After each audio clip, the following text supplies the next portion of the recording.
Ababaka babadde bagenze kulaba ensimbi obuwumbi 24 obwaweebwa bamusigansimbi aba Horiel Investments kye bukoze ng'era gavumenti erinamu emigabo ebitunda ku buli 100 mu bizinensi eno. So even my market is already sorted. Even to bring the foreign money.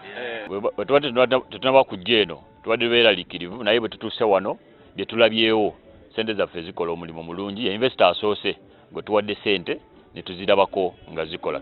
Omubaka Ssebunya yategeezezza nga ssukaali bwasaanye okutandika okufulumizibwa amangu okwewala gavumenti okufiirizibwa ensimbi zeetaddemu. Kuba kati ebikajjo bisimbiddwa byakamala emyezi ng'ena mu myezi 8 emyezi 18 binaaba bikuze, so tulowooza nti balina okumaliriza factory mu bwangu ennyo bisobole okuba nti ebikajjo bino bikulira ne factory ekola. Abaddukanya emirimu era bannyonnyodde ab'akakiiko lwaki ssente zonna ezaabaweebwa tebannazikozesa olw'emizizo ng'omugga guno ogwa Asua ogukyabalemesezza okusomoka okusimba ebikajjo mu bitundu ebirala. It's very difficult to do the planting because this place is an actual island. There is no road that leads to it. There is no bridge that leads to it.